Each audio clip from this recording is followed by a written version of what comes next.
Hi అండి, అందరికీ నమస్తే. ఈరోజు జాతీయ బాలికల దినోత్సవం సందర్భంగా మా అంగన్వాడీ సెంటర్లో వచ్చేసి అంటే జనవరి 24వ తారీఖు 2025 సంవత్సరము ఆడపిల్లని రక్షిద్దాం అన్న ఒక కాన్సెప్ట్ తోటి మరి ఈ ప్రోగ్రాం అయితే చేయడం జరిగింది. అంటే ఆడపిల్లని పుట్టనిద్దాం, ఆడపిల్లని బ్రతకనిద్దాం, ఆడపిల్లని ఎదగనిద్దాం, ఆడపిల్లని చదవనిద్దాం. చాలామందికి అమ్మ కావాలి, భార్య కావాలి, కానీ ఇంకెవరు అవసరం లేదు, కూతురు వద్దు. ఎందుకు అంటే మరి మనము వాళ్ళని ప్రొటెక్ట్ చేయలేము, మనము వాళ్ళని పెంచలేము అన్న ఒక విధానంతో మరి ఆడపిల్లని వద్దనుకుంటున్నాం కానీ మరి మనము ఆడపిల్ల వల్ల ఎన్ని ఉపయోగాలు అనేది, ఆడపిల్ల ఒక మొక్క ఏ విధంగా మనకి తన జీవితాన్ని సాక్రిఫైస్ చేస్తూ మనకి ఏ విధంగా ఉపయోగపడుతుందో ఇక్కడ ఒక పువ్వులాగా ఆలోచన చేసి ఆడపిల్లను కూడా ఒక ఆడపిల్లలాగా, సున్నితమైన మనస్తత్వం కలిగిన ఒక ఆడపిల్లని మనకి ఎంతగా తన లైఫ్ని సాక్రిఫైస్ చేస్తుందనేది మనం నిత్యము చూస్తున్నాం. ఎందుకంటే మన లైఫ్లో మన అమ్మే అందుకు నిదర్శనం, ఇంకెవరిని తీసుకోవాల్సిన పని లేదు.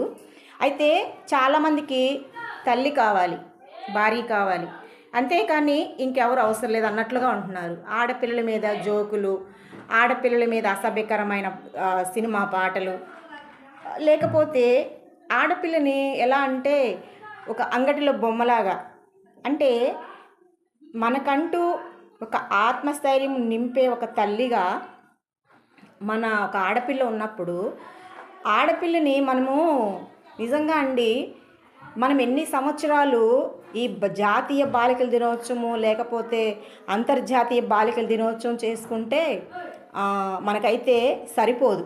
ఎందుకంటే ప్రతి ఒక్క మగవారిలో మార్పు రానంత వరకు, వారి ఆలోచనలు మరి నూతన విధానము ఆలోచన రానంత వరకు ఇలాంటి సేవ్ గర్ల్, సేవ్ ఉమెన్ అని చెప్పిన మనము ఎన్నో అవేర్నెస్ చేయాల్సిన పరిస్థితి ఏర్పడుతూ ఉంటుంది అన్నమాట. ఎప్పుడు ఆడవాళ్ళకి మీటింగ్స్ పెడతాం, కానీ మగవాళ్ళకి కూడా మీటింగ్స్ పెడితే అందులో ఉన్న బాధకు సాధకాలు తెలుస్తాయి.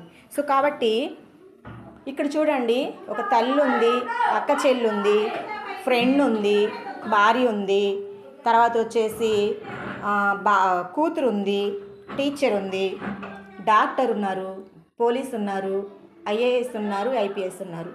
అంటే ఇంకా ఇక్కడ చాలా విభాగాల్లో స్త్రీలు అన్ని రంగాల్లో అభివృద్ధి చెందుతున్నారు అంటే అసలు ఆడవాళ్ళు అభివృద్ధి చెందేది ఏంటని నాకు అర్థం కావట్లేదు. మరి దేవుడు మరి పురుషుల్ని స్త్రీల్ని ఇద్దరిని సృజించినప్పుడు, భార్యాభర్త ఇద్దరు సరి సమానంగా భాగాలైనప్పుడు మరి వాళ్ళు చాలా రంగాలు రాణిస్తున్నారంటే ఏంటి అంటే, ఇప్పుడు రాణించాలి అంటే ఇంకా 30%, 35% ఉన్నామంటే ఇంకా ఎంత వ్యత్యాసం కనిపిస్తుందో అనేది మనం గమనించాలన్నమాట. ఒక కూలి పని దగ్గర నుంచి అంతెందుకండి, ఇంటిలో పని దగ్గర నుంచి కూడా మరి నిద్ర మంచం లేసిన ఆడ మనిషి 4 గంటలకు లేచిన, 5 గంటలకు లేచిన, 3 గంటలకు లేచిన, తిరిగి మరలా అందరూ లెగకముందు తను లేచి అందరూ పడుకున్న తర్వాత తను పడుకుంటుంది అన్నమాట. అంటే మనము ఏం చేస్తున్నాము అంటే ఒక బానిసలాగా చూస్తున్నాం అన్నమాట. సో కాబట్టి ఈ బానిస బ్రతుకు నుంచి ఎవరు విముక్తి చేయాలి అంటే ఫస్ట్ వచ్చేసి మొదటిగా అడుగు వేయాల్సింది ఆడవాళ్ళేనండి. ఆడపిల్లలే ముందు అడుగు వేయాలి ఈ బానిస సంఖ్యలు అంటే కుటుంబం ఉంది, అది బానిస సంఖ్యలు ఎలా అవుతాయి అంటే అది బానిస సంఖ్యలు కాదు, బాధ్యత అది. కానీ దానికి తగ్గ బాధ్యతగా భర్త కూడా తనకి సపోర్ట్ చేయాలన్నమాట. సో కాబట్టి ఆడపిల్లల్ని మనము బ్రతకనిద్దాం, ఆడపిల్లల్ని పుట్టనిద్దాం అనేది ఈ కాన్సెప్ట్ అన్నమాట. సో కాబట్టి ఇదిగోండి, మరి జాతీయ బాలికల దినోత్సవము 2024 సంవత్సరము మరి ఆడపిల్లని పుట్టనిద్దాం, బ్రతకనిద్దాం, ఎదగనిద్దాం, చదవనిద్దాం. సో కాబట్టి ఇలాంటి ప్రోగ్రాలు మనము చేయకుండా ఉండాలి అంటే ముఖ్యంగా పురుషుల్లో చాలా చాలా చైతన్యం అనేది రావాలన్నమాట. ఆడవాళ్ళని అమ్మని గౌరవించినట్లే ఇతర శాఖల్లో ఉన్న మరి సమాజంలో ఉన్న స్త్రీల పట్ల వాళ్ళు బాధ్యత కలిగి ఉంటే ఖచ్చితంగా ఇలాంటి దినోత్సవాలు మనం మానేయొచ్చండి. సో కాబట్టి ఎవరైనా చూసినా కూడా మరి మీ వంతు ప్రయత్నం ఎవరో చేస్తారనికంటే అసలు నేనేం చేస్తున్నాను, నేనెంతవరకు స్త్రీలను గౌరవిస్తున్నాను, నేనెంతవరకు వాళ్ళకి ప్రొటెక్ట్గా ఉంటున్నాను.